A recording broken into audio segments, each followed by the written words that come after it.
mulai aja acaranya. Bismillahirrahmanirrahim. Assalamualaikum warahmatullahi wabarakatuh. Alhamdulillah wa syukurillah wa la haula wa la quwwata illa billah. Asyhadu an la ilaha illallah wahdahu la syarika lah wa asyhadu anna Muhammadan abduhu wa rasuluh. Amma ba'du. Yang terhormat Bapak Kepala Sekolah, yang terhormat Ibu SD selaku peserta calon guru penggerak angkatan ke-10, dan yang saya hormati hari ini Ibu Bapak Guru yang alhamdulillah hari ini telah hadir di tempat yang benar-benar mendapatkan ridhonya, amin ya Allah. Pertama-tama mari kita panjatkan puja-puji beserta syukur kita kepada Allah Subhanahu wa taala, disertakan dengan banyak-banyaknya sholawat kepada limpah alam kasih Allah habibana wa nabiyana wa maulana Muhammad sallallahu alaihi wasallam. Mudah-mudahan kita mendapatkan syafaat di yaumil akhir. Alhamdulillah pada kesempatan hari ini kita bisa berkumpul dalam acara diseminasi budaya positif. Mudah-mudahan acara ini berjalan dengan lancar, baik, dan mendapatkan ridhonya, amin ya Allah. Adapun susunan acaranya, yang pertama pembukaan, yang kedua menyanyikan lagu Indonesia Raya, yang ketiga sambutan dari kepala sekolah, yang keempat diseminasi yang akan langsung dimakamkan oleh Ibu SD selaku peserta calon guru penggerak angkatan ke-10, dan yang kelima sesi tanya jawab, dan yang terakhir yang keenam penutup atau doa. Untuk mempersingkat waktu, kita langsung baca yang pertama, yaitu pembukaan dengan membacakan Al-Fatihah. Al-Fatihah. Bismillahirrahmanirrahim. Ijazah dan ijazah kesedaran ini nasrul. Suratul ladzina an'amta 'alaihim ghairil maghdubi 'alaihim waladdallin. Acara selanjutnya akan kedua menyanyikan lagu Indonesia Raya. Hadirin dimohon untuk berdiri.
Hadirin, disilakan duduk kembali.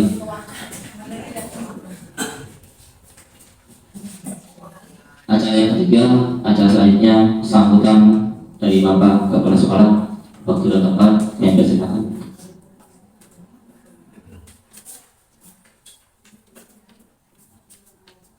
Sayyidina Muhammadin wa ala alihi wa sahbihi ajma'in. Asyhadu an la ilaha illallah wahdahu la syarikalah wa asyhadu anna sayyidana Muhammadan abduhu wa rasuluh. Amma ba'du.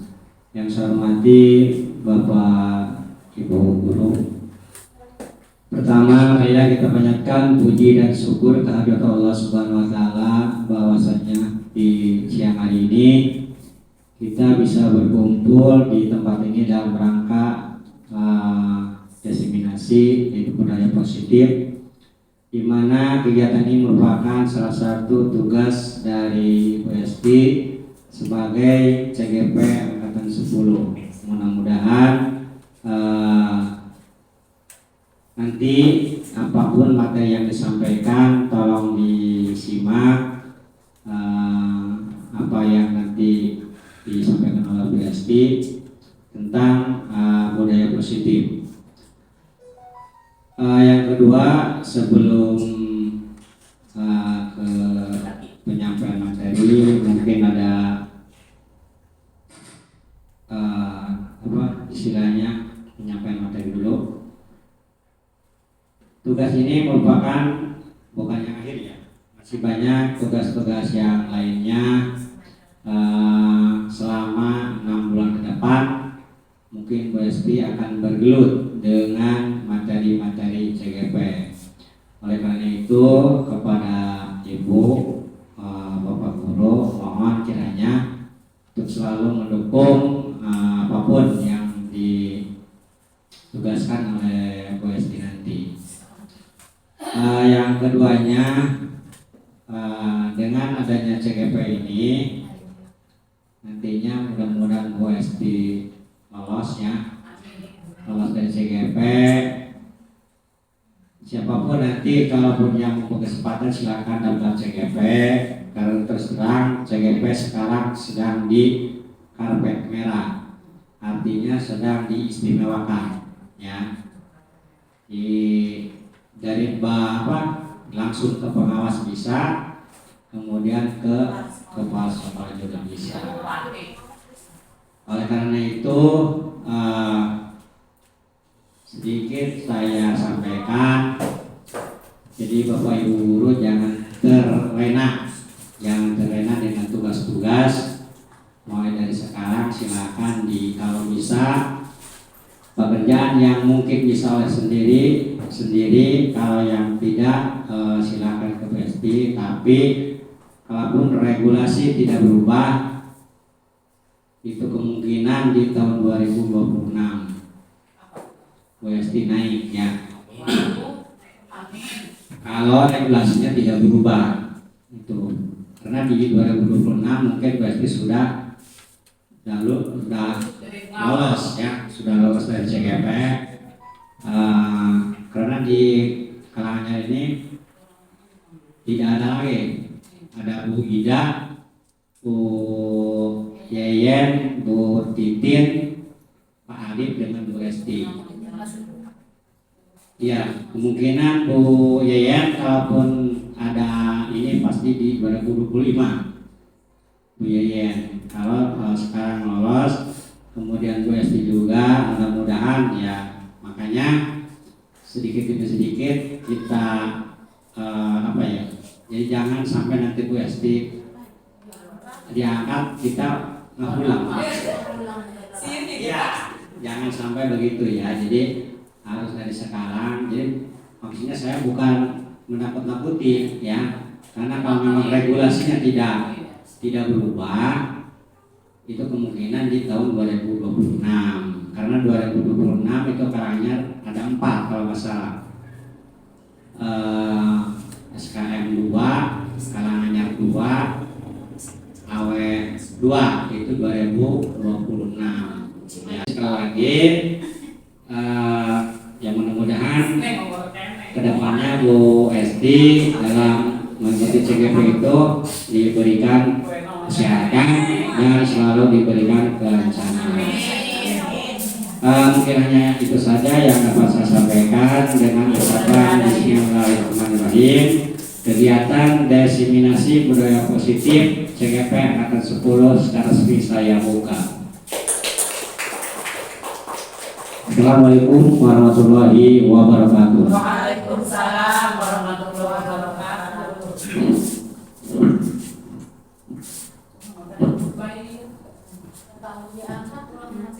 Baik, kita lanjutkan ke acara yang keempat. Acara selanjutnya diseminasi yang akan langsung dipaparkan oleh Ibu Esti Setianingsih. Waktu dan tempat saya silakan.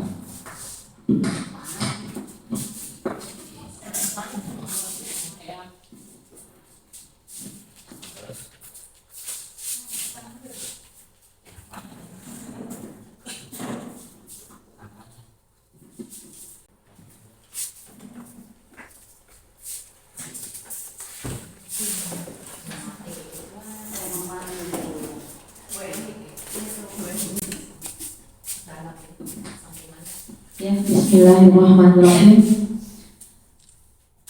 Assalamualaikum warahmatullahi wabarakatuh. Waalaikumsalam warahmatullahi wabarakatuh. Pada yang terhormat Bapak Kepala Sekolah SDN 1 Cilangkap, yang saya banggakan, yang saya hormati juga rekan-rekan guru SDN 1 Cilangkap. Pertama-tama, marilah kita panjatkan puji syukur kepada Allah Subhanahu wa Ta'ala yang selalu melimpahkan rahmat, nikmat, serta inayahnya kepada kita semua, sehingga kita bisa berkumpul pada acara diseminasi budaya positif. Tak lupa salawat serta salam semoga selalu tercurah kepada junjungan kita Nabi besar Muhammad sallallahu alaihi wasallam beserta para sahabatnya hingga akhir zaman. Amin amin ya rabbal alamin. Baiklah Bapak Ibu sekalian, pertama-tama saya mengucapkan terima kasih ya atas waktu yang sudah diluangkan oleh Bapak Ibu dan tempatnya juga. Kali ini saya mencoba untuk mendiseminasikan yaitu budaya positif. Sebenarnya ini sharing ya Bu ya, kita sharing saja ya, yang ilmu yang saya dapat atau sedikit pengetahuan yang saya dapat dari kurang lebih 2,5 bulan saya mengikuti pendidikan guru penggerak angkatan 10 ini. Saya mencoba untuk akan men-sharing yang tentunya temanya budaya positif. Nah, Bapak Ibu sekalian, tentunya Bapak Ibu sudah mungkin sudah sebagian ada yang tahu ya apa itu budaya positif. Sebenarnya budaya positif itu sudah diterapkan di sekolah kita, di sekolah-sekolah sudah diterapkan ya. Nanti kita bahas, kita buka ya, kita kupas apa sih itu budaya positif ya.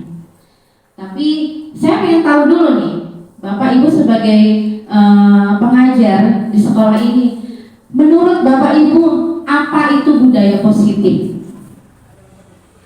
Berasal dari budaya positif kan berasal dari 2 kata, budaya dan positif. Budaya dulu, apa itu Bapak Ibu budaya positif? Budaya apa? Budaya itu ada kebiasaan yang baik ya. Iya, ada kebiasaan ya. Kebiasaan positif berarti yang baik, hal-hal yang baik. Jadi berarti kebiasaan yang baik ya. Hebat Bapak Ibu ya. Budaya positif, kebiasaan yang baik yang ada di sekolah. Nah, contohnya apa Bapak Ibu? Literasi, Budaya positif, literasi, memberi salam, ya. Memberi salam ya, berdoa, ya berdoa sebelum belajar. Apalagi Bapak Ibu? Buang sampah. Membuang sampah pada tempatnya. kelas ya, piket. Ya, mengatur piket, yang membersihkan kelas ya dengan mengatur jadwal piket. Nah itu banyak sekali budaya positif yang ada di sekolah. Nah, baik. Nah, saya bertanya lagi nih Bapak Ibu nih, apakah Bapak Ibu setuju bila pemberian hukuman dapat mendisiplinkan siswa? Setuju tidak Bapak Ibu? Setuju. Setuju? Setuju semua? Tapi dalam arti sanksi ya, bukan hukuman secara verbal.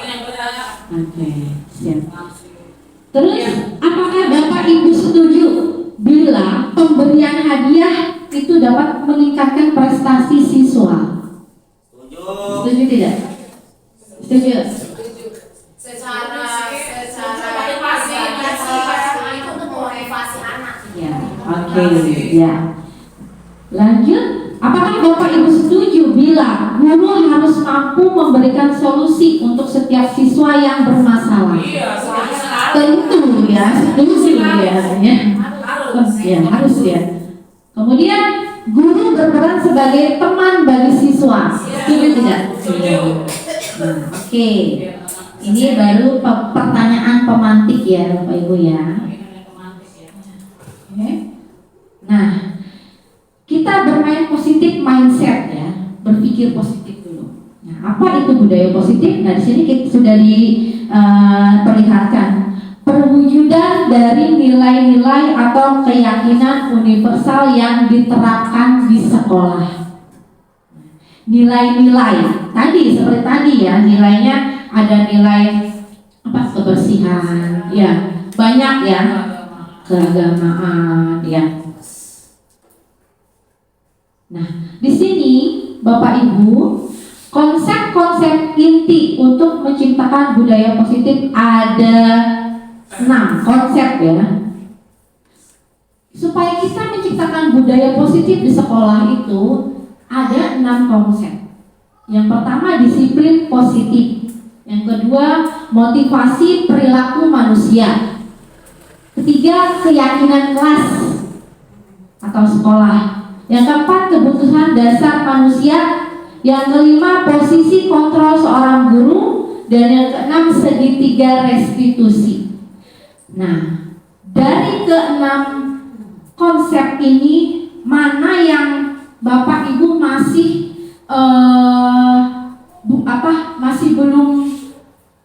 maksudnya baru melihat atau baru membaca apa sih itu gitu? Baru melihat apa yang mana? Iya, segitiga restitusi ya, tentunya Bapak Ibu belum tahu ya.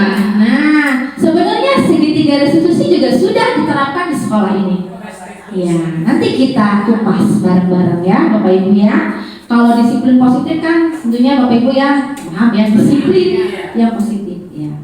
Motivasi perilaku manusia ini juga nanti satu-satu akan kita kupas ya. Nah, sebelum tadi kita kupas konsep yang ke-6 tadi, coba kita mempraktekkan dulu nih Bapak Ibu nih. Namanya cobalah buka. Ceritanya, Anda dan teman Anda akan melakukan kegiatan cobalah buka. Anda adalah si A nih, contohnya. Dengan teman yang di sebelah saja ya, dicoba ya, coba ya. Tugas Anda adalah mengepalkan salah satu tangan Anda. Silakan dikepalkan Bapak Ibu tangannya. Nah, kemudian coba Anda bayangkan bahwa Anda menyimpan sesuatu yang sangat berharga di dalam kepalan tangan tersebut. Apapun itu ya, yang sangat berharga ya, dikepal ya, disimpan di kepala. Nah, Anda perlu menjaga benda tersebut sekuat tenaga Anda karena begitu pentingnya untuk kehidupan Anda.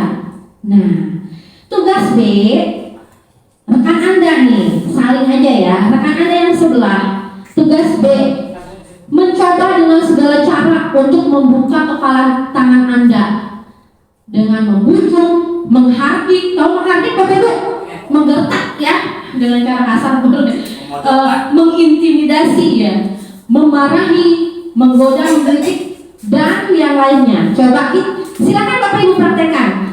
Misalkan teman yang sebelah mencoba untuk merayu, coba gimana? Coba misalkan. Coba. Nah, ayo.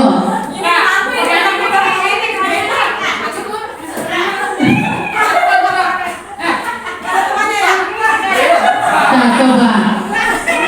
Dengan cara dirayu di apapun. Nah, ya, begitu. Oke. Nah, apa yang Bapak Ibu lakukan? Apakah tetap mempertahankan genggaman tangannya atau dibukakan kepala tangan sebelah? Kenapa dipertahankan? Ya, saking pentingnya ini yang ada di dalam sini ya. Ya, saking pentingnya yang ada di dalam genggaman ini, walaupun dirayu, dibujuk, digentak pun ya, dihardik, di apapun, tapi Ibu kata tadi ya, tidak akan tetap ngepal. Nah, itu yang nama itu berarti dari diri apa dari orang lain itu?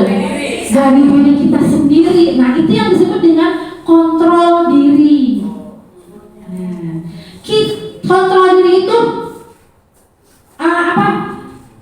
Kita sendiri yang mengatur, yang mengontrol mau tangan ini dibuka atau enggak ya terserah kita, terserah diri yang ada dalam diri kita ya tidak dipengaruhi oleh yang lain gitu. Karena ya emang saking kuatnya ini, saking berharganya yang ada di dalam diri kita. Nah itu yang disebut dengan contoh kontrol diri. Nah ya Bapak Ibu paham sampai sini ya Bapak Ibu? Ya. Nah di sini tentang kontrol diri. Ada pergeseran paradigma teori kontrol menurut Dr. William Glasser. Ilusi guru mengontrol murid. Nah, guru ya tentunya kebanyakan mengontrol murid ya. Ayo anak-anak bersihkan kelas. Ayo anak-anak duduk yang rapi. Ayo anak-anak baca bukunya. Nah, ya itu termasuk mengontrol juga kan? Ya, mengatur gitu ya. Ilusi bahwa semua penguatan positif efektif dan bermanfaat. Nah, penguatan positif itu efektif dan bermanfaat tentu ya. Ilusi bahwa kritik dan membuat orang merasa bersalah dapat menguatkan karakter. Kemudian ilusi bahwa orang dewasa memiliki hak untuk memaksa. Apa itu maksudnya, Bu? Orang dewasa memiliki hak untuk memaksa. Misalkan nih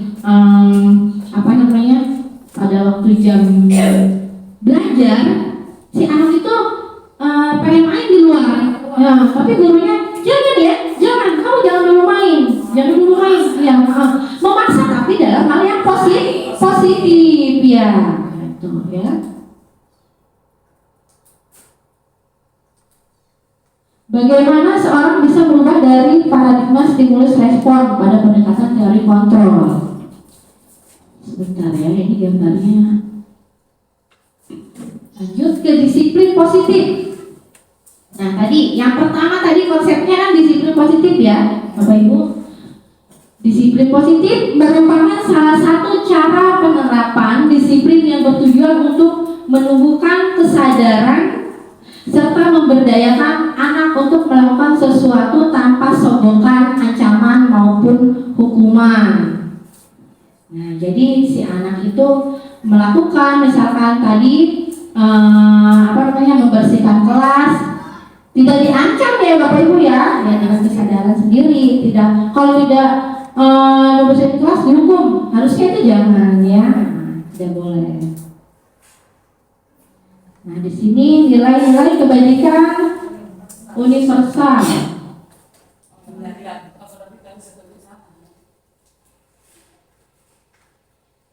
Motivasi perilaku manusia. Sebentar ya Bapak Ibu ya, ada sedikit jaringannya kurang stabil. Sebentar ya Bapak Ibu, jaringannya kurang stabil ini.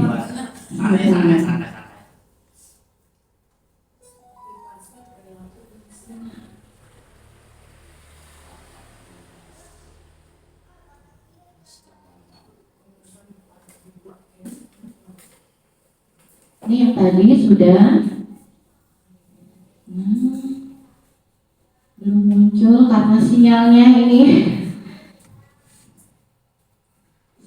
terkendala sinyal ya Bapak Ibu, maaf. Nah ini sebenarnya ini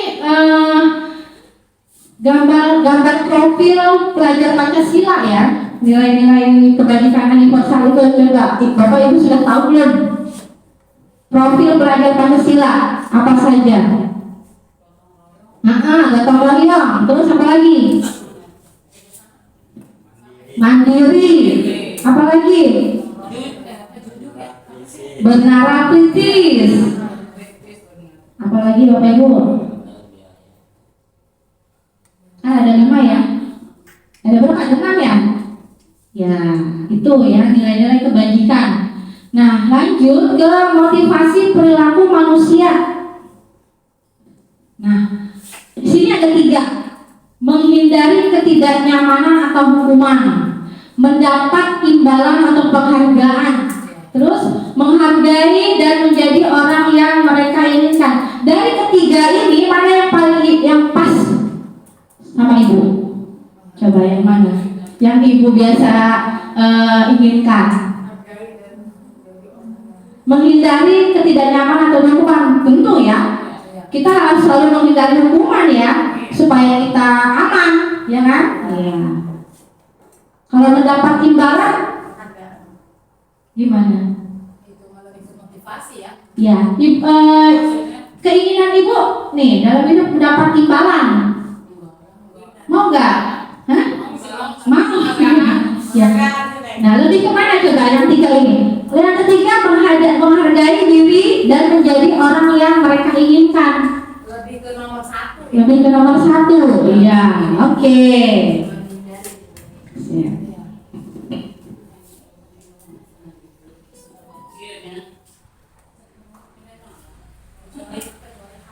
Iya.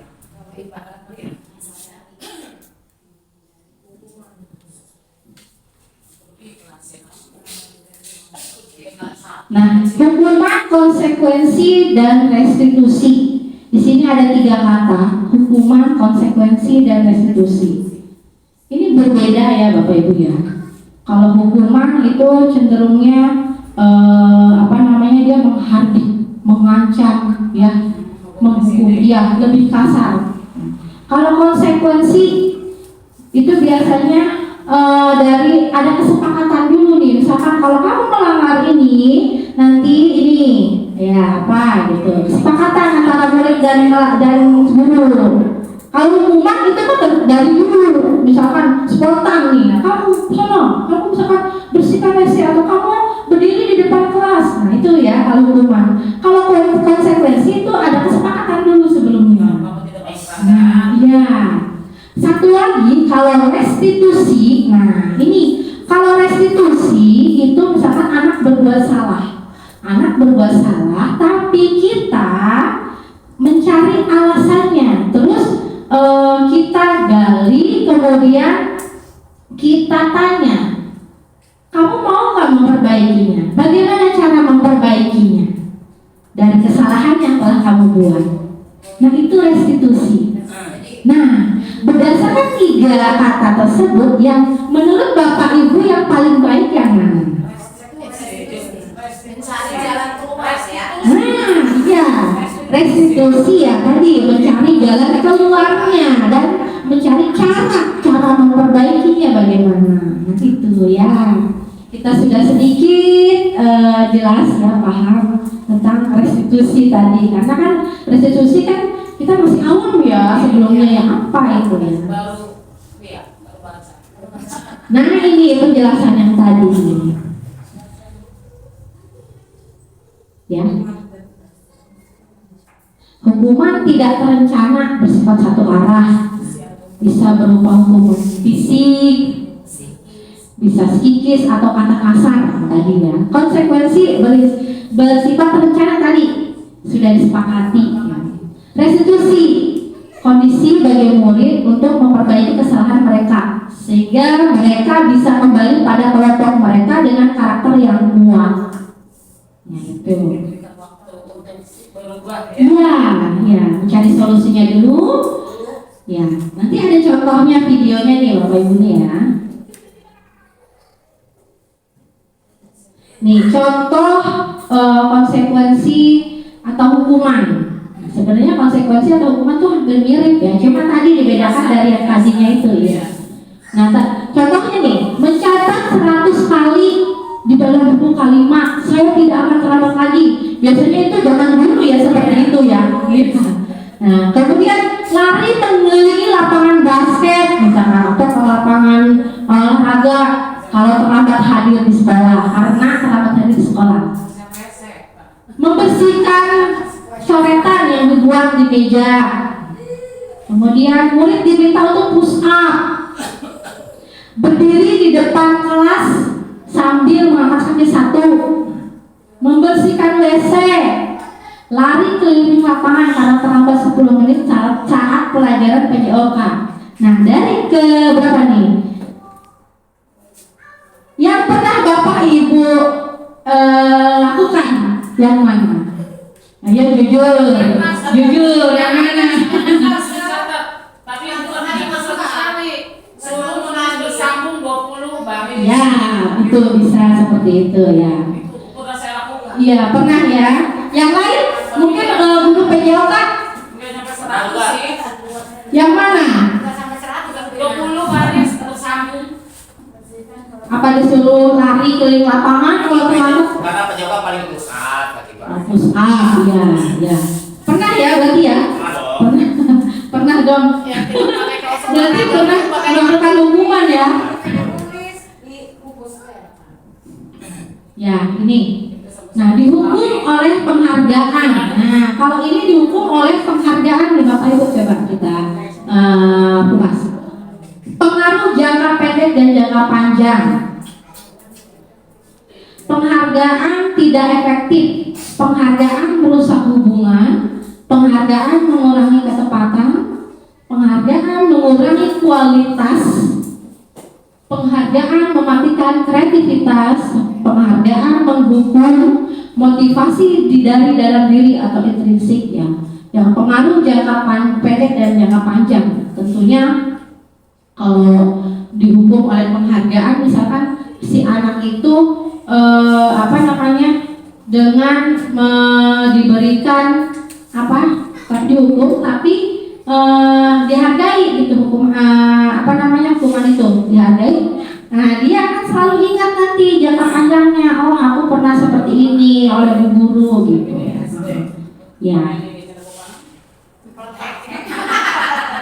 Nah Bapak Ibu ada yang sudah membuat keyakinan kelas belum di kelasnya? Sudah. Ya. Menurut Bapak Ibu, keyakinan kelas dan peraturan kelas itu beda apa sama? Setiap kelas sama. Setiap kelas ada kesamaannya ya. Keyakinan kelas sama peraturan kelas itu sama tidak Bapak Ibu? Iya. Agak beda sih dengan keyakinan sama. Agak berbeda. Agak berbeda. Mirip ya. Mirip ya. Mengapa keyakinan kelas bukan peraturan kelas? Nah, tentunya ini berbeda Bapak Ibu. Berbeda ya. Mengapa keyakinan kelas bukan peraturan kelas? Nah, kita lihat. Mengapa kita memiliki peraturan tentang penggunaan helm pada saat mengendarai kendaraan roda 2 dan motor? Ini menurut Ibu peraturan bukan? Peraturan ya. Yang kedua, mengapa kita memiliki peraturan tentang penggunaan masker dan mencuci tangan setiap saat?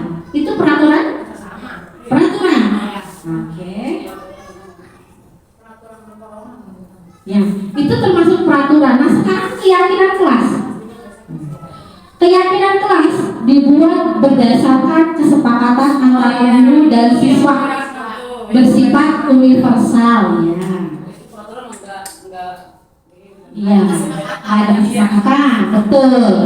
Yang kedua, peraturan biasanya dibuat oleh guru bersifat satu arah. Nah, itu bedanya Bapak Ibu ya. Kalau keyakinan kelas ada kesepakatan antara guru dan siswa, kalau peraturan kelas itu hanya satu arah.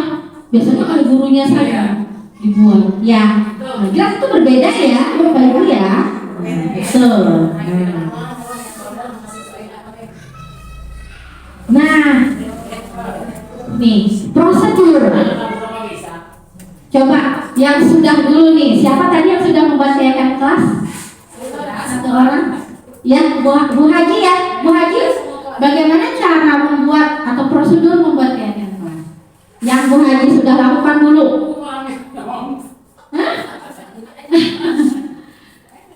Bertanya kepada anak. Bertanya kepada anak. Terus gimana?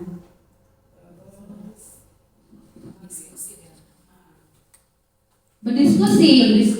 Oh iya. Terus peraturan kelas tersebut diapakan kalau sudah ada?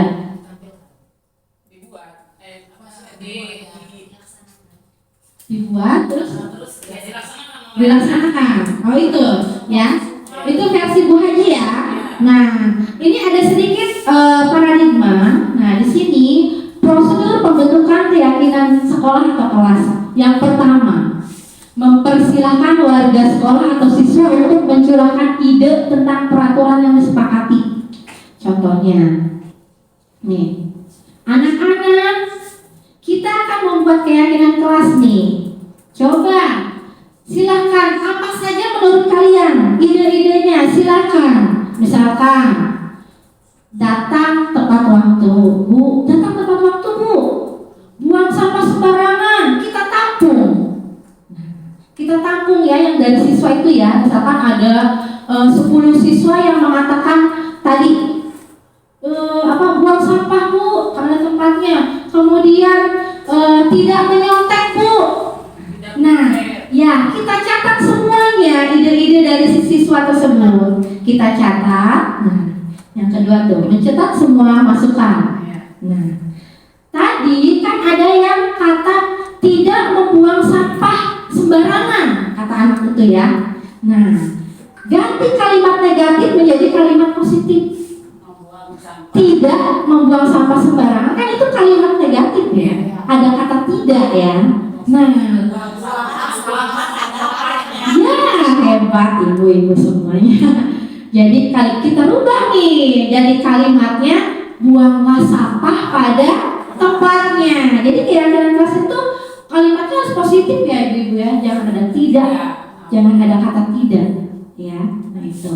Kemudian selanjutnya tinjau kembali curahan pendapat yang terkumpul dan susun menjadi keyakinan kelas. Nah, setelah dikumpulkan, diperbaiki kalimatnya, ditinjau kembali ya Bapak Ibu ya, apakah ini sudah sesuai dengan keadaan kelasnya, keadaan siswanya, apakah siswanya sudah setuju semua, makanya tidak ada lagi, maksudnya ide-ide lagi gitu, kita kembali tinjau.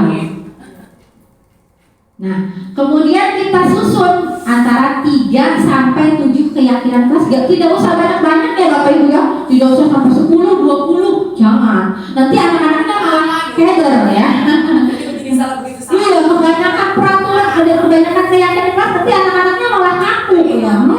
Ingat juga ya. 3 ada, 1 juga jangan ya, terlalu sedikit. 3 aja sampai 7 aja. 10 nggak apa-apa, 10 ya tidak apa-apa. Nah itu. Nah kemudian meninjau dan menyetujui dengan menandatanganinya. Nah setelah kalimat tadi sudah ada 7 terbentuk, nah ibu buat misalkan di kertas karton, tulis lagi keyakinan kelasnya. Ya. Di kertas karton aja Bu, kita kreatif ya. Jadi tidak jangan pergi ke percetakan terima jadi, lebih kreatif, kita tulisan sendiri aja di karton ya, buat tapi lebih kreatif itu tulisan sendiri, karya sendiri ya, tulis karya sendiri, tulis antara 1 sampai 7 itu ditulis, sudah itu. Nah diluangkan di karton itu, misalkan di bawahnya diluangkan kosongnya ya. Nah itu buat tanda tangan siswa semuanya, beserta gurunya juga. Tanda tangan boleh, cap jari boleh ya. Kalau kan kelas 1 tidak bisa tanda tangan ya, cap jari aja. Nah boleh, cap jari aja pakai tinta ini. Nah gitu, ditempelkan di karton yang sudah ada tulisannya itu. Nah itu wujud dari legalitas ya. Artinya kesepakatan, buktinya kalau siswa dan guru sudah sepakat, itu buktinya dengan adanya tanda tangan ya atau cap jari. Nah setelah itu baru keyakinan kelasnya ditempel di dinding kelas. Nah itu seperti itu, iya seperti itu Bapak Ibu ya, gampang ya. Nah, tidak harus pergi ke percetakan lah, itu memerlukan biaya. Ya, dari kita aja tinggal disisipkan gambar misalkan dari pakai tangan kita aja ya, sekreatif mungkin. Nah itu ya, iya paham Bapak Ibu dan ke sini ya, lanjut ya. Oke. Nah sebelum ke 5 posisi kontrol Bapak Ibu ya, Saya mau kasih ice breaking dulu supaya tidak ngantuk karena sudah ada yang merem-melek ya. Kita kasih ice breaking dulu nih ya. Oke, ice breakingnya judulnya Marina Marijo menari. Ya, Marina Marijo menari. Nah, ya seperti ini ya. Nanti diikuti ya. Saya ini dulu. Saya tunjukkan dulu. Kalau Marina ya Bapak Ibu ya begini. Marina, Marijo, oh ya, batuk hijau Bapak Ibu. Marina, Marijo, menari ya. Di atas menara gini ya, atas menari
Iya, iya, gimana Bapak Ibu? Sudah segar lagi? Alhamdulillah. Ya, di kopi ya, oke, kita santai aja ya. Oke, lanjut. Yang mau minum, ya minum dulu silahkan. Ya, yang mau makan, ya tapi yang makannya ini ya masing-masing. Iya, oke. Nah ini lanjut. 5 posisi kontrol guru. Tuh yang ujung itu ya Bapak Ibu ya. Nah ini 5 posisi kontrol guru. Nah, ada 5. Yang pertama penghukum, kedua pembuat merasa bersalah, ketiga teman, keempat pemantau, kelima manajer. Sebelum ke video yang akan saya tunjukkan, Ibu lebih milih yang mana sebagai guru? Ya, yang mana? Ya, nanti setelah menayangkan video boleh berubah lagi. Teman sama pemantau. Oke ya, kita kunci Kebanyakan ibu-ibu teman dan pemantau. Oke. Berikut contoh video posisi kontrol dulu. Simak baik-baik ya Bapak Ibu ya.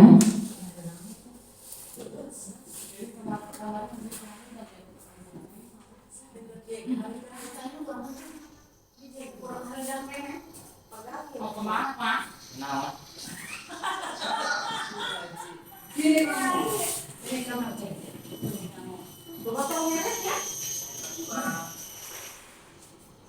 Kamu selalu terlambat. Hampir tiap pagi kamu pasti selalu terlambat.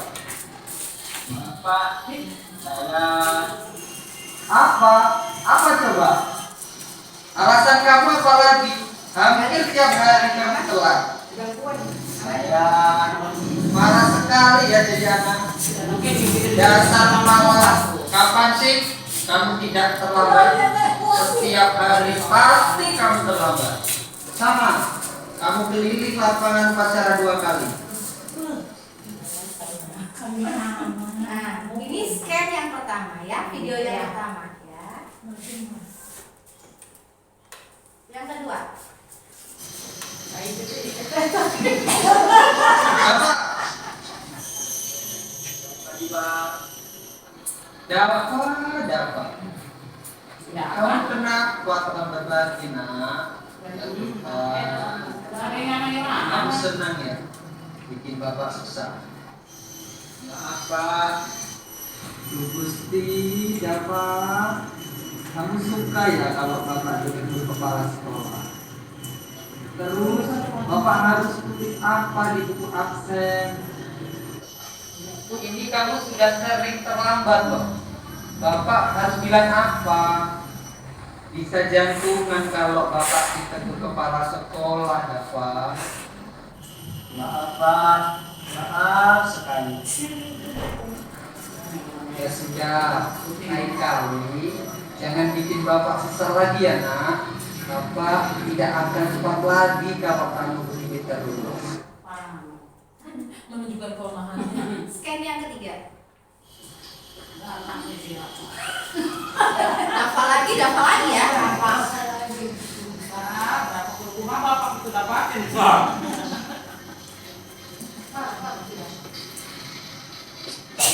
Ya Pak. Selamat pagi, Pak. Pak, sudah jam berapa ini nak?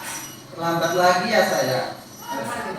Iya, Pak. Habis ibu saya terlambat membangunkan saya, Pak. Kamu malah menyalahkan ibu kamu.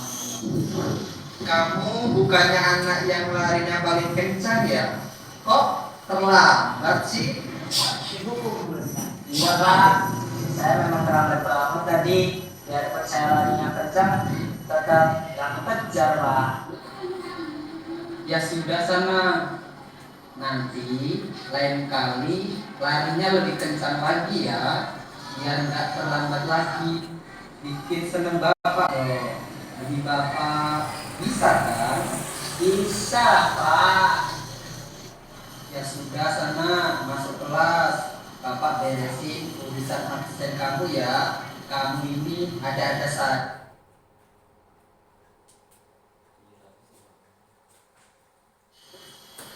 Yang keempat, scan 4. Berenang amat sama dia dapat di sini kemarin ya.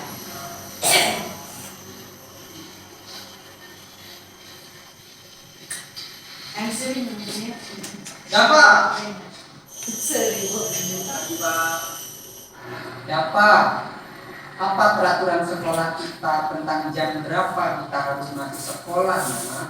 Kita harus di sekolah jam 7, Pak. Ya betul. Sekarang sudah jam 7:20. Dapat sudah tahu konsekuensinya kan jika terlambat hadir. Jadi nanti kamu jam 9:30 pas istirahat kamu harus tinggal di kelas. Kerjakan tugas-tugas tambahan untuk ketertinggalan kamu ya. Baik, Pak. Yang terakhir, scan 5. Gampang lagi. Gampang lagi ya.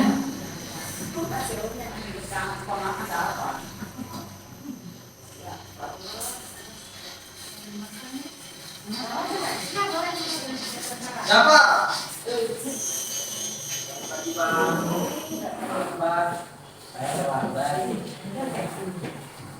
Ya, sekolah masuknya jam 7. Sekarang sudah jam 7 lewat 20. Jadi sekarang bagaimana ini, Dok? Maaf Pak, saya lupa setel alarm saya semalam. Baiklah, menurut kamu keyakinan sekolah yang mana yang perlu kamu tingkatkan? Mengajari diri dan orang lain mungkin ya Pak. Setuju. Jadi, apakah dapat meyakini prinsip saling menghormati tersebut? Ya Pak, saya meyakininya. Bagaimana kamu akan memperbaiki masalah keterlambatan? Saya akan coba untuk tidak lupa menyetel alarm saya Pak.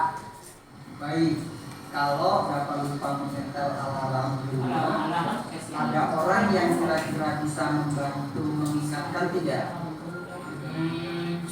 Ada Pak, maka saya Kak Budi. Ada lagi selain Kak Budi? Selain Kak Budi, ada ibu saya. Baik, jadi yang mengingatkan Bapak adalah Kak Budi dan ibu kamu ya. Kira-kira kapan kamu akan memulainya? Setelah sekolah akan saya lakukan. Baik, jadi Bapak akan setel alarm untuk bangun besok pagi. Dan akan diingatkan oleh kakak dan ibunda siapa ya? Ada lagi yang mungkin perlu dilakukan Bapak agar tidak terlambat bangun lagi. Tidak ada Pak. Baik Bapak, terima kasih untuk kerjasama kamu. Sekarang kamu perlu kembali ke kelas untuk belajar lagi. Baik Pak, terima kasih. Ya. Nah, Dari kelima scan tadi ya Bapak Ibu, nah itu termasuk video klip dari 5 kontrol tadi ya, 5 kontrol yang ini.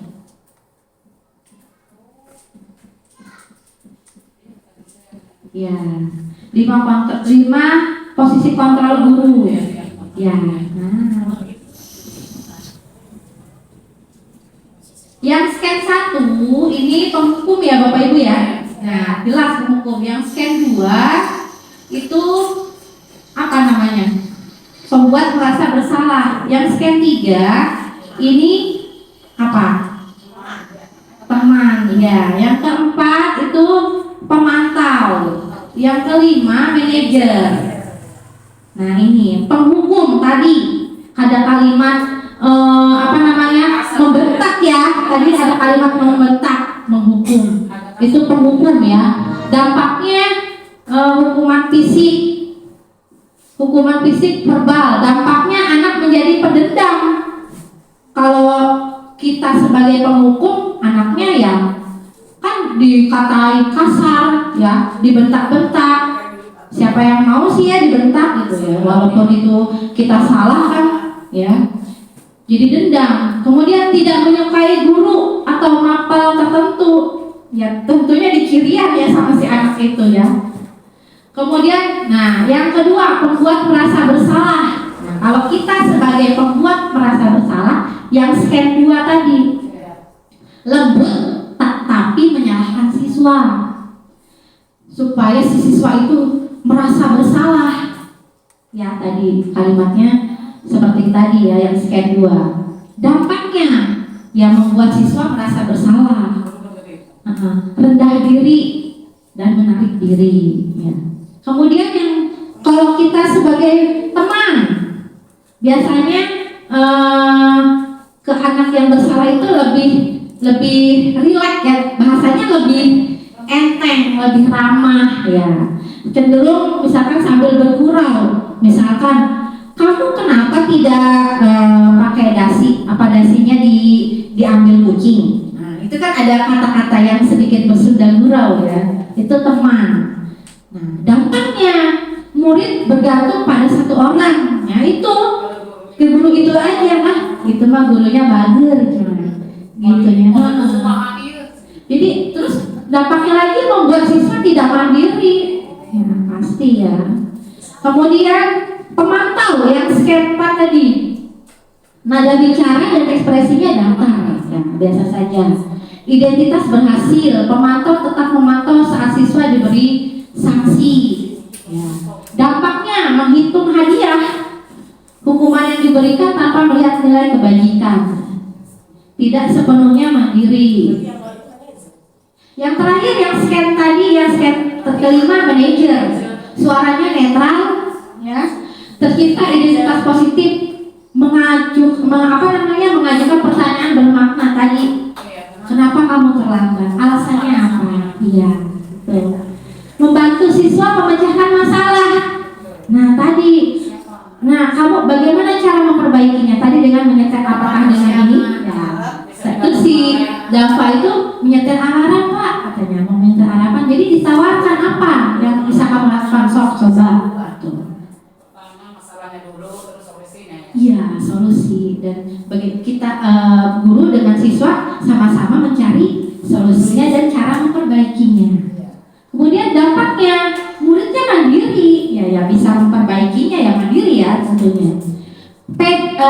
Memecahkan masalah sendiri, pede atau percaya diri memecahkan masalah sendiri ya tentu ya. Dengan misalkan tadi Pak saya akan nyetel alarm, nanti saya akan bangun pagi, itu kan percaya diri ya.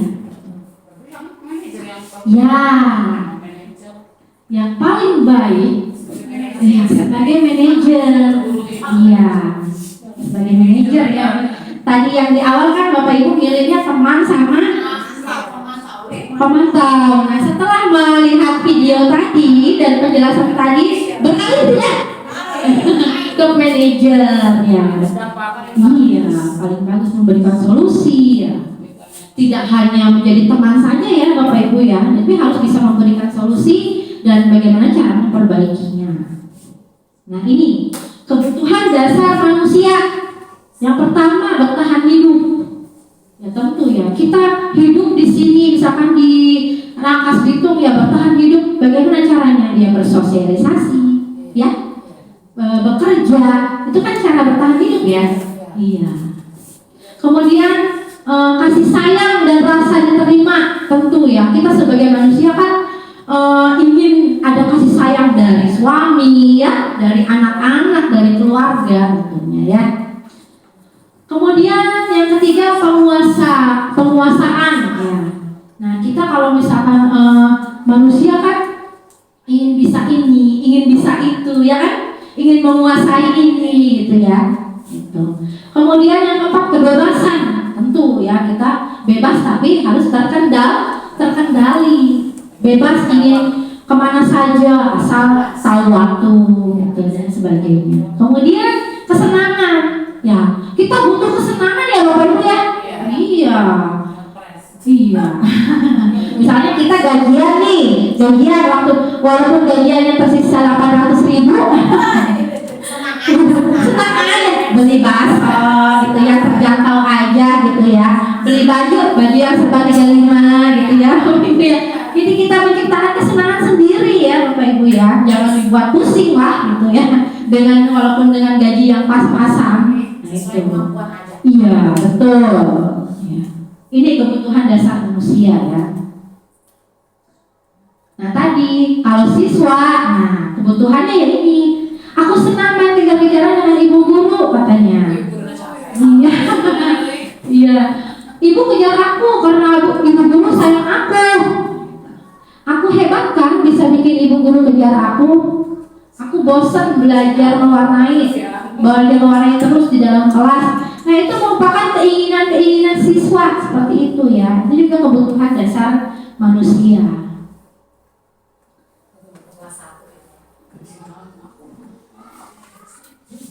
Nah dunia berkualitas. Yang pertama, Bapak Ibu, siapakah orang-orang yang penting, yang paling penting dalam hidup Anda? Keluarga yang pertama ya, pasti keluarga masing-masing. Kemudian nilai-nilai kebajikan apa yang terpenting dalam hidup Anda? Nilai apa? Apakah kejujuran? Ya, jujur itu mahal ya, Bu Haji ya. Apalagi kebersamaan ya. Iya. Kalau kita punya keluarga, kalau tidak ada kebersamaan ya percuma ya. Iya, cicing-cicing ke rumah cicing. Dan kan kalau iya ada kehangatan ya dalam keluarga.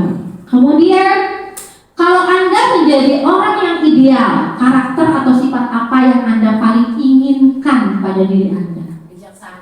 Bijaksana. Masya Allah. Ini bisa. Satu lagi coba apa? Karakternya. Jujur ya, pasti ya. Oke. Pencapaian Anda yang Anda sangat banggakan apa? Misalkan ibu sudah apa? Bangga nih dengan yang ibu miliki itu tadi. Apa coba? Sudah apa? Terus ibu bangga dengan yang sudah ibu lakukan itu. Apa? Sudah menjadi ibu yang baik. Nah itu sudah menjadi ibu yang baik. Itu suatu pencapaian yang membanggakan ya, khususnya untuk kita mama ya. Iya. Kemudian pekerjaan ideal bagi Anda, ceritakan bagian perjalanan hidup. Pekerjaan idealnya apa? Pekerjaan Ya guru yang sedang kita jalani ini ya. Iya. Anda, di mana Anda merasa itulah titik puncak hidup Anda? Apa yang paling bermakna dalam hidup Anda? Yang paling berharga, yang paling bermakna. ketika melihat anak-anak kita berhasil. Nah itu ya. Tapi sudah ini belum, sudah ada belum yang berhasil? Berhasil menciptakan anak. Berhasil menciptakan anak? Iya.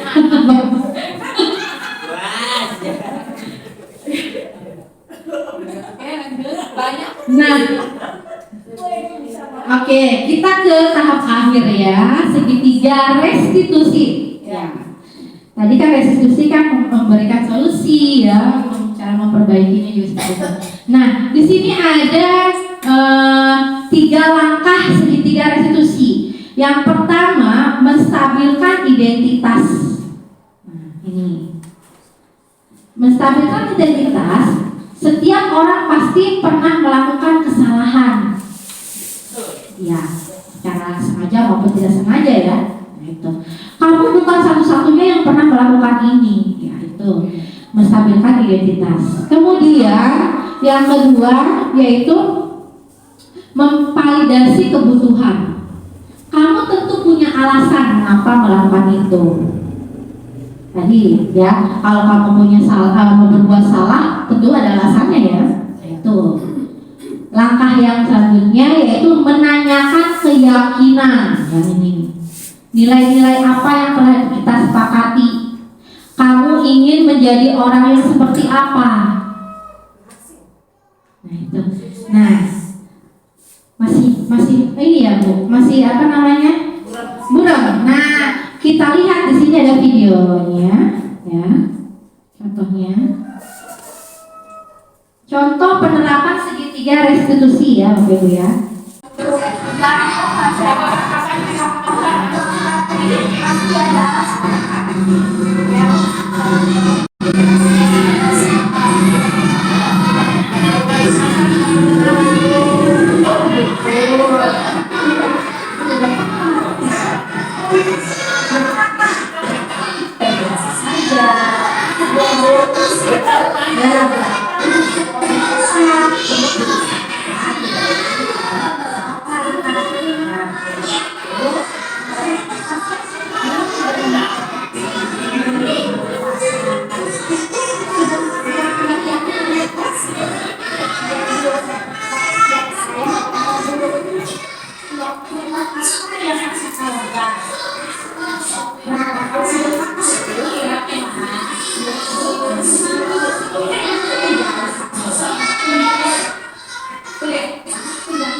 tadi sedikit agak gangguan sinyal itu Bu, ya maaf ya. Nah itu contoh dari penerapan segitiga restitusi. Ya, jadi kita yang pertama itu tanyakan dulu, kenapa kamu melakukan kesalahan tersebut? Ditanyakan dulu ya, alasannya apa. Nah kemudian setelah itu kamu terima, ya, kita terima nih alasannya, tidak apa-apa, tidak apa-apa kamu melakukan kesalahan tersebut karena yang lain juga pernah melakukan seperti itu. Nah itu, ya betul. Nah kemudian tanyakan, apakah kamu dengan melakukan kesalahan tersebut kamu sudah melanggar keyakinan kelas atau keyakinan sekolah? Nah tentunya si anak itu ya sadar ya, ya sudah melanggar Bu, katanya tadi situ. Nah kemudian apa keyakinan kelas yang kamu langgar? Nanti tanyakan ke depannya kamu cara memperbaikinya bagaimana? Nah nanti si anaknya kan ini Bu nanti akan tadi nanti bangunnya akan lebih awal, ya lebih pagi supaya tidak terlambat gitu. Terus kemudian setelah itu ditanya, kemudian si keyakinan kelasnya yang dilanggar itu, terus cari dicari solusinya. Kemudian, nah tidak dihukum ya Bapak Ibu tidak diberi hukuman, ya kita persilahkan lagi, gitu.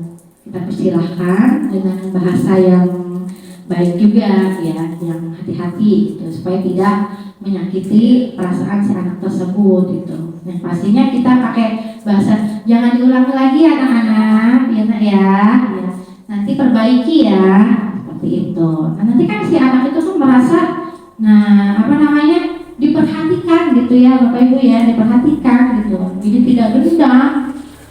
Dengan cara yang seperti itu si anak lebih menurut saya juga pribadi lebih masuk gitu, lebih sadar nantinya gitu ya, seperti itu ya. Nah kemudian kedisiplinan akan, nah ini yang sebenarnya yang terakhir, ini quotes nih ya, quote yang saya buat ya. Kedisiplinan akan membiasakan, kebiasaan akan membisakan, kebiasaan akan mensukseskan, maka kuatkan disiplin diri. Coba ya, kan kita dengan disiplin nah dengan sudah terbiasa kita bisa. Kalau sudah bisa pasti sukses. Ya sudah bisa, kita mampu bikin apa, bikin ini, bikin itu kan bisa juga menjadi peluang usaha kita ya, meningkatkan karir kita. Nah nanti akan sukses. Maka kuatkanlah disiplin diri kita ya. Jadi dalam hidup kita itu harus ada kata disiplin Bapak Ibu ya. Kita buat sendiri, jangan mengikuti orang lain ya. Kan kita yang tahu kita diri sendiri ya, bagaimana kita, kondisi kita ya. Disiplin ya, misalkan mulai dari sekarang saya bangunnya jam sekian. Mulai dari sekarang contohnya misalkan bangun malam, dari mulai misalkan kita ada hajat nih, bangun malam jam sekian rutin, itu kan merupakan disiplin juga ya, penerapan yang untuk pembiasaan seperti itu. Nah itu ya Bapak Ibu ya. Nah mungkin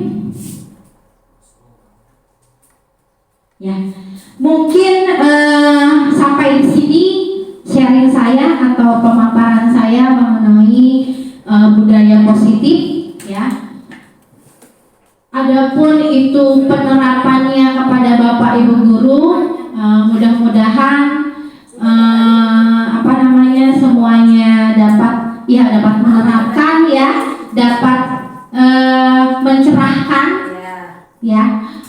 Adapun kurang lebihnya, apabila ada kata-kata yang masih kurang paham atau kurang dimengerti, ya itulah daya saya ya, kekuatan saya hanya sampai seperti itu menyampaikan materi ini. Ya kurang lebihnya saya mohon maaf, dan saya akhiri materi ini dengan mengucapkan Terima kasih dan wassalamualaikum warahmatullahi wabarakatuh.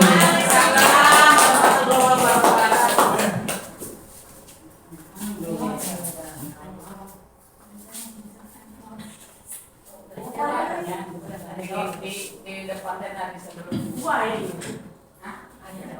Baik, itulah pemaparan diseminasi yang dilakukan oleh Ibu Esti Setianingsih. Acara selanjutnya yaitu sesi tanya jawab. Kita buka berapa sesi kira-kira? Pasti satu aja ya, satu sesi. Kita buka satu sesi karena waktunya juga sudah kelihatan udah agak lemah ya, lemah letih. Untuk sesi tanya jawab nanti langsung dipimpin oleh Ibu Esti. Nah, siapa Bapak Ibu yang mau bertanya? Silakan Bu Eni. Ini mengenai pembuatan keyakinan. Bu Eni, di depan dia terik.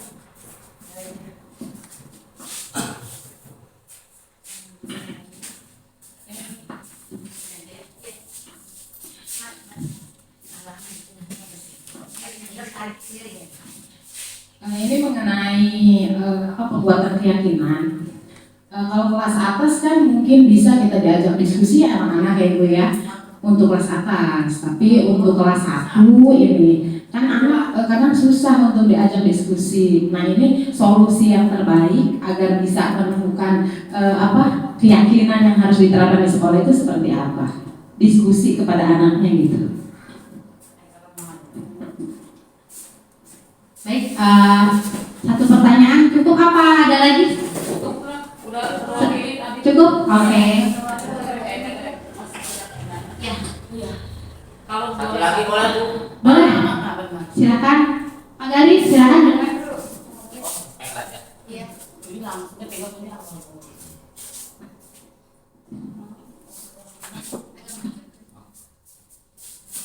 Ini Bu pertanyaan saya. Kalau misalkan ya, kita punya anak yang tadi contoh di video ya, kesiangan, kita tegur kesiangan, sampai kita juga merasa bosan, si anak itu nongkrongnya bosan. Adakah solusi yang baik? Entah kita mungkin panggil orang tuanya atau mau belajar saja Bu. Sudah, ada lagi? Tidak ada. Nah, 2 aja mungkin ya, karena waktu juga.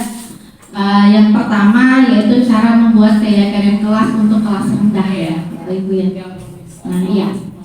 Sebetulnya hampir sama dengan kelas tinggi, cuma kelas rendah kan masih perlu tuntunan menyeluruh dari kita ya. Kalau kelas tinggi kan ya masih udah berani ya. Kalau kelas rendah kan masih congak-congok ya gitu. Nah, kalau menurut saya, nah di sini membuat keyakinan kelas itu bisa menggunakan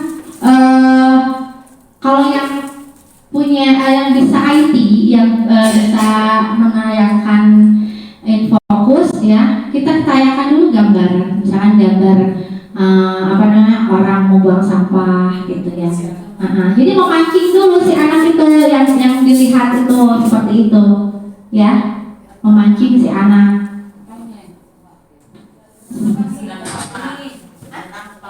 Mau habis. Oke aja. Oke, lanjut nggak? Nanti saya edit. Lanjut bisa. Oke.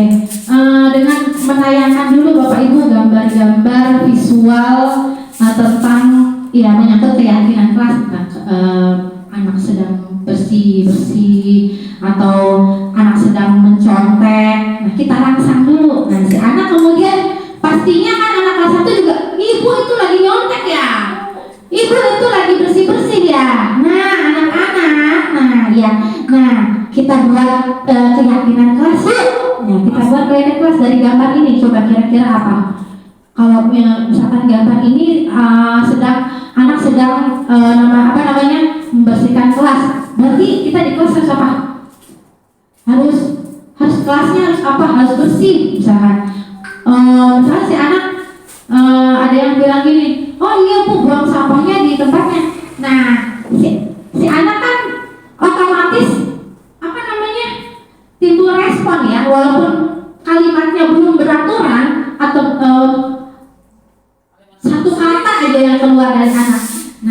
itu ditampung aja Bu, nggak apa-apa, tidak apa-apa. Kita sebagai guru yang membuat kalimat yang positifnya, ya kita perbaiki, kita sempurnakan dari kalimat si anak yang sederhana itu. Walaupun keluar satu kata, misalkan Bu, nyontek, misalkan ibu nyonteknya itu Bu, gitu ya. Nah kita, oh ya berarti tidak boleh nyontek ya anak-anak. Nah kita rubah ya, kita rubah. Jadi tidak boleh nyontek berarti harus apa anak-anak? Nah si anak harus apa? Nah jujur gitu. Nah itu. Jadi kalau kelas 1 biasanya dirangsang dulu ya. Biasanya lebih ke gambar kan, anak kelas rendah senangnya gambar. Nah dilihatkan dulu. Nah itu caranya, salah satu caranya. Nah ini soalnya efisien ya Bapak Ibu ya. Jadi anak kelas 1 makan masih belum banyak kosakata ya. Itu, jadi kita rangsang dulu. Walaupun yang keluar satu kata, kita tampung, kemudian kita buat kalimat keyakinan kelas itu. Seperti itu ya, Bu En ya. Sudah ya, cukup? Ya, itu. Nah, kemudian pertanyaan yang kedua. Bagaimana jika si anak itu ngeyel ya? Jadi itu lagi, diulangi lagi ya, terlambat lagi. Nah, ya. Tentunya kan tadi yang posisi yang terbaik itu kan manajer. Kita lakukan sebagai manajer dulu ya Bapak Ibu ya. Yang pertama solusinya itu manajer dulu. Kita sebagai manajer, kita cari, kita tanya dulu face to face ya. Kita bawa dulu ke ruangan ya Bapak Ibu ya. Kita bawa dulu, jangan menjudge di depan temannya. Ya, iya, kita panggil dulu. Nah, yuk ke kantor yuk sama ibu, atau nak jam istirahat, yuk sama ibu yuk sini. Ibu mau ngobrol sebentar. Kenapa? Nah, seperti itu. Apa alasannya? Kita tanya dulu. Kemudian setelah menanyakan alasan, oh begitu. Tidak apa-apa seperti itu. Nah kemudian kita cari bareng-bareng solusinya, cara memperbaikinya bagaimana. Nah kalau si anak itu misalkan besoknya seperti itu lagi, nah itu sudah ke level lain ya Bapak Ibu ya. Istilahnya sudah kita sebagai guru sudah bukan tidak sanggup ya. Jadi ada level-levelnya sih ya. Itu udah ada level yang lebih tinggi lagi. Nah itu bisa kita diskusikan dulu ke kepala sekolah. Ya, kita konsultasi dulu ke kepala sekolah. Caranya bagaimana nih si anak ini. Nah boleh dipanggil lagi menghadap kepala sekolah. Nah itu ya, kepala sekolah kemudian mungkin memberikan masukan lain atau cara solusi lain. Nah itu. Kalau tidak mempan lagi, ada levelnya lagi Bu. Panggil orang tuanya. Ya, panggil orang tuanya. Nah, kemudian ya face to face. Nah, kita ceritakan si anak ini seperti ini. Si anak ini seperti ini ya. Bagaimana? Apakah ada faktor dari keluarga atau ada apa di rumah sedang tidak baik-baikkah atau bagaimana? Silahkan cerita ibu atau bapak. Ya, kita gali terus Bapak Ibu ya. Mulai dari si anaknya ke orang tuanya kita gali gitu. Nah, nanti si orang tua itu kan tentunya menindaklanjuti ya. Nah, bersikap ke si anak misalkan, nah tadi ibu sudah dipanggil seperti ini. Nah, gimana yo? Malu nggak ibu ini? Pasti kan orang tua gitu ya, apa ke anaknya langsung gitu ya. Nah, dari situ biasanya kalau si anak udah orang tuanya dipanggil ke sekolah itu biasanya udah rada mentalnya rada takut ya. Ya, iya, temannya katanya saya mah dipanggil orang tuanya ayo naon ya. Jadi mental si anak tuh sebadung-badungnya si mental anak itu sudah mulai meleleh gitu ya. Sudah itu biasanya seperti itu ya. Solusinya ya itu sih. Nah kalau tidak mempan lagi ya itu mah ya harus di apa ya. Tapi kebanyakan ya masih seumuran tingkat SD mah ya, levelnya paling makanya orang tua. Iya seperti itu ya Pak Gali ya. Kalau tidak masuk. Iya. Ya makanya kita sebagai guru sering-sering berkomunikasi dengan orang tua ya. Ya seperti itu ya Pak Gali. Gimana? Cukup puas? Ya. Ya, tidak ada pertanyaan lagi. Cukup ya Bapak Ibu ya. Ya silakan dikembalikan ke pembawa acara. Ada tambahan dari Bapak? Bismillahirrahmanirrahim. Terima kasih Bu Esti. Ini bukan pertanyaan dan juga bukan masukan, hanya menyampaikan refleksi aja ya tentang kegiatan pada hari ini. Seperti yang kita ketahui bahwa dengan adanya kegiatan ini judulnya kan tadi diseminasi ya, artinya penyebar luasan tentang budaya positif yang tadinya kita tidak tahu. Setelah Bu Esti menyampaikan materi ini kita jadi tahu. Nah itu adalah salah satu manfaat daripada kegiatan diseminasi ini. Kemudian tentang 5 kontrol guru itu mungkin ada di kita semua ya. Ada yang sifatnya penghukum, kemudian pembuat merasa bersalah, ada yang menjadi teman, kemudian pemantau, dan ada juga yang menjadi manajer. Semua pasti dari kelima kontrol ini ada di dalam diri kita masing-masing. Tapi mudah-mudahan kita mengambil ke yang 5-nya, yang manajer ya. Jangan sebagai penghukum, kemudian jangan sebagai pembuat merasa bersalah. Kalau teman boleh, tapi jangan terlalu dekat dengan anak ya. Yang selanjutnya tentang ada segitiga restitusi. Nah itu juga yang tadinya kita tahu, kita jadi tahu ya gitu. Yang menambahkan pertanyaan dari Pak Gali tadi tentang anak yang sering kesiangan, memang kita tidak bisa menjudge kesalahan anak itu ya. Tapi kalau sudah 3 kali kesiangan terus, mungkin kita harus mengadakan visitum, artinya kunjungan rumah. Jadi kenapa sih anak ini terlalu kesiangan? Nah kita kan kalau sudah visitum mungkin bisa anak itu membantu orang tuanya dulu atau ngasuhnya adiknya dulu, kan kita tidak tahu. Nah, mana kasawan bisa namanya nyuci dulu, anak yang paling gede suruh nungguin dulu sehingga datang ke sekolah kesiangan, itu kan. Nah, itu jadi juga menjadi pelajaran kita. Jadi jangan dulu seperti yang tadi yang pertama ya hukumnya itu langsung tidak diberikan untuk menyampaikan alasan. Mungkin hanya itu sekedar refleksi. Mudah-mudahan apa yang disampaikan oleh Bu Esti bermanfaat bagi kita semua. Terima kasih.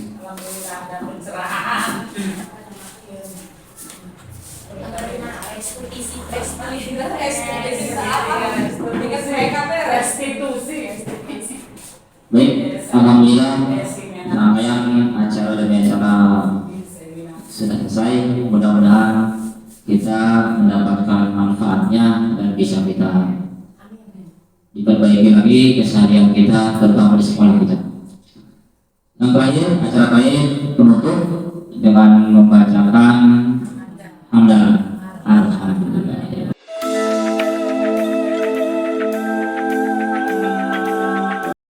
Warahmatullahi wabarakatuh. Saya ucapkan banyak terima kasih kepada Bu Esti Setianingsih SPD yang sudah menyampaikan materinya tentang diseminasi budaya positif yang sudah menginspirasi kami. Semoga bermanfaat dan insya Allah akan kami sampaikan di sekolah. Terima kasih.